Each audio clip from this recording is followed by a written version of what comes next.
నాతో మాట్లాడుమయ్యా, నన్ను దర్శించుమయ్యా. మన ప్రభు అయిన రక్షకుడైన యేసుక్రీస్తు పరిశుద్ధ నామములో మీ అందరికీ శుభములు తెలియచేస్తున్నాను. మీరందరూ క్షేమంగా ఉన్నారని ఆశిస్తూ ఉన్నాను. ఈరోజు బలపరిచే వాక్యము మార్క్సు వార్త 1వ అధ్యాయం 41వ వచనము. ఆయన కనికెరపడి చెయ్యి చాపి వాణ్ణి ముట్టి, నాకిష్టమే, నీవు శుద్ధుడు కమ్మని వానితో చెప్పాను. యేసుక్రీస్తు ప్రభువారి యొద్దకి కుష్ఠరోగంతో ఉన్న వ్యక్తి వచ్చి చేసిన ప్రార్థన గురించి ఈ రోజున మనము ధ్యానం చేస్తూ ఉన్నాం. దేవుడు ప్రార్థనకు ఎలాంటి జవాబిస్తాడో అన్న విషయాన్ని ఈ రోజున మనము జ్ఞాపకం చేసుకుంటూ ఉన్నాం. కుష్ఠరోగం కలిగిన వ్యక్తి, నిరాశ నిస్పృహల్లో నుంచి వచ్చిన వ్యక్తి, అతని యొక్క జీవితము దుర్భరముగా ఉన్నది.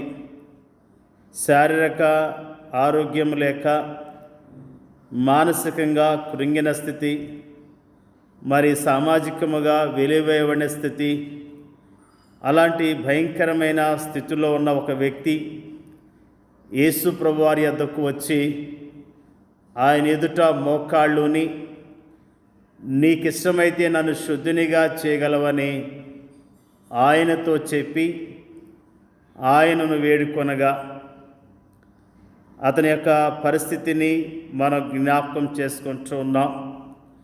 ప్రభు సన్నిధికి వచ్చినప్పుడు నిజంగా ఆయన యొక్క గొప్పతనాన్ని, ఆయన యొక్క శక్తిని జ్ఞాపకం చేసుకొని ఆయన ఎదుట మోకానటము చాలా అద్భుతమైన విషయము. నిజంగా దేవుని సన్నిధిలో భక్తితో వినయంతో ఉండవలసిన వారమై ఉన్నాం. కుష్ఠరోగి అంత రోగంతో ఉన్నప్పటికీ ప్రభు ఎదుట మోకాళ్ళుని భక్తితో ప్రార్థన చేశాడు. అతని ప్రార్థనలో నీకిష్టమైతే అనటములో అతని యొక్క అణుకువ విధేయత కూడా ఉన్నాయి. నీవు చేయగలవు అనటంలో ప్రభువారి పట్ల నమ్మకం ఉన్నది. నన్ను శుద్ధిని చేయంటే తన అవసరతను అంగీకరించాడు. నన్ను దీవించు అని కాకుండా నన్ను శుద్ధినిచ్చేయని తన అవసరత ఏమిటో దానినే అడిగాడు. నన్ను శుద్ధినిగా చేయని అడగటంలో అది కేవలం వ్యక్తిగతమైన అవసరత. అతని విన్నపము క్లుప్తముగా ఉన్నది. అది నన్ను శుద్ధినిచ్చేయి. నిజంగా అద్భుతమైన ప్రార్థన కుష్ఠరోగి చేసినట్లుగా మనము జ్ఞాపకం చేసుకుంటూ ఉన్నాం. ఏది అవసరత అయినదో అదే స్పష్టముగా ప్రభు సన్నిధిలో అతడు వేడుకున్నాడు. యేసుక్రీస్తు ప్రభువారు కనికరపడ్డాడు. ఆయన కనికరం చూపించాడు.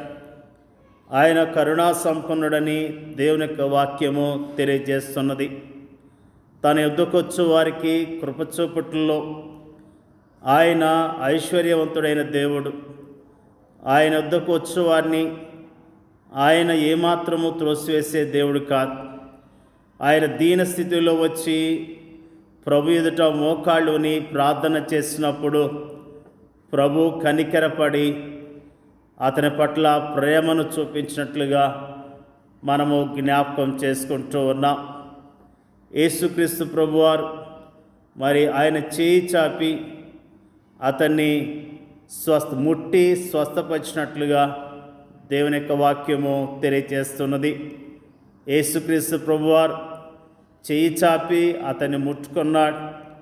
అంతేకాకుండా నువ్వు బాగుపడటం నాకు ఇష్టమే అని చెప్పి శుద్ధుడు కమ్మని ఆయన చెప్పినట్లుగా దేవుని యొక్క వాక్యము తెలియజేస్తున్నది. ధర్మశాస్త్ర ప్రకారము కుష్ఠవ్యాధి గల వ్యక్తిని తాకటం ఒక వ్యక్తిని అపవిత్రునిగా చేస్తుంది. ఆ రోగము అంటువ్యాధి కనుక అది అతనికి సోకే ప్రమాదం కూడా ఉంది. కానీ పరిశుద్ధుడైన మనుష్య కుమారుడు మానవాళి బాధ్యతల్ని తనకు అన్వయించుకొని అదే సమయంలో వారి పాప మల్యము తనకు అంటకుండా జీవించాడు. నాకు ఇష్టమే నీవు శుద్ధుడు కమ్మని ఆయన చెప్పాడు. స్వస్థత పొందాలని మనం కోరుకున్న దానికంటే మనల్ని స్వస్థపరచడానికి ఆయనే ఎంతో ఇష్టపడుతున్నాడు. ఆ మాట చెప్పి ఆయన అతన్ని స్వస్థపరిచాడు.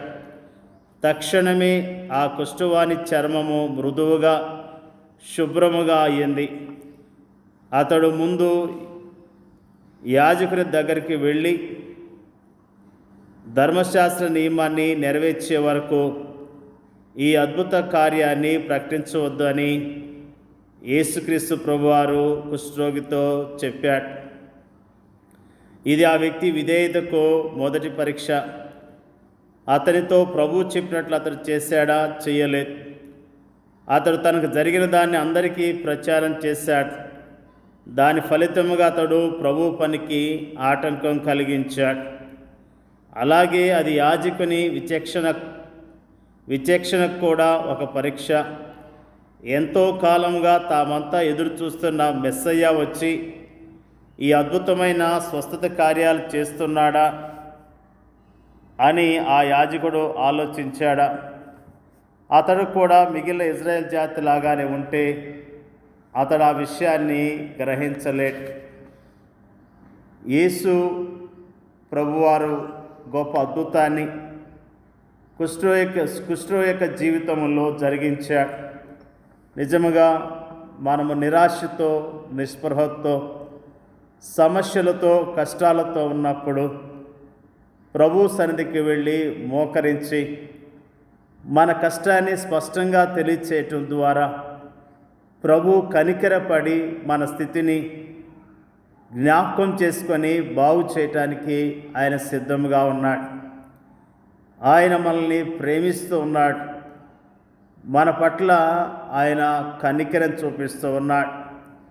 యేసుక్రీస్తు ప్రభువారు అన్నారు, ప్రయాసపడి భారం మోసుకొచ్చున్న సమస్త జనులారా నా యొద్దకు రండి, నేను మీకు విశ్రాంతినిస్తానని తెలియచేశాడు. నిజముగా ఆయన సన్నిధికి దుఃఖముతో వెళితే ఆయన ఆనందాన్ని ఇస్తాడు. రోగముతో వెళితే ఆయన స్వస్థత ఇస్తాడు. సమస్యతో ఆయన వద్దకు వెళితే సమస్యను పరిష్కరిస్తాడు. పాపముతో ఆయన సన్నిధికి వెళితే ఆయన పాపాలు క్షమిస్తాడు. ఆయన ఎంత ప్రేమ కలిగిన వాడు, ఎంత దయగలవాడు. నిజముగా కుష్ఠరోగి జీవితంలో అద్భుతాన్ని చేసిన దేవుడు నీ జీవితంలో కూడా అద్భుతాన్ని చేయడానికి సిద్ధముగా ఉన్నాడు. నువ్వు ఆయన వద్దకు వచ్చి నిజముగా మొరపెడితే దేవుడు ఈరోజే, ఈ క్షణమే నీ జీవితంలో కార్యం చేయడానికి సిద్ధంగా ఉన్నాడు. ప్రభు యొద్దకు రండి, ప్రభు యొద్ద సమస్యను పరిష్కరించుకుందాం, ప్రభుని మహింపర్దాం. దేవుడి యొక్క వాక్యాన్ని దీవించును గాక. పరిశుద్ధులైన మా తండ్రి, నీకు వందనాలు, స్తోత్రాలు తెలియజేస్తూ ఉన్నాం. ఒక కుష్ఠరోగి నీ యొద్దకు వచ్చి మోకాళ్ళుని అతడు చేసిన ప్రార్థన గురించి మాకు జ్ఞాపకం చేసినందుకు నీకు స్తోత్రాలు. ప్రభువా, నీ సన్నిధిలో తనకున్న కష్టాన్ని, తనకున్న సమస్యను, తనకున్న బాధను నీకు తెలియజేసినప్పుడు ప్రభువా కనికరపడి అతన్ని ముట్టి స్వస్థపరిచిన విషయాన్ని మాకు జ్ఞాపకం చేసినందుకు నీకు వందనాలు తెలియజేస్తూ ఉన్నా. వాక్యం ఇచ్చున్న ప్రతి ఒక్కరిని మీరు జ్ఞాపకం చేసుకోండి అయ్యా.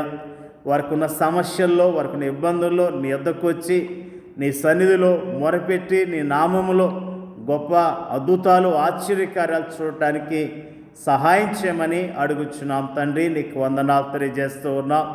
ప్రభువా, మరి ముఖ్యంగా మా దేశాన్ని జ్ఞాపకం చేసుకోండి.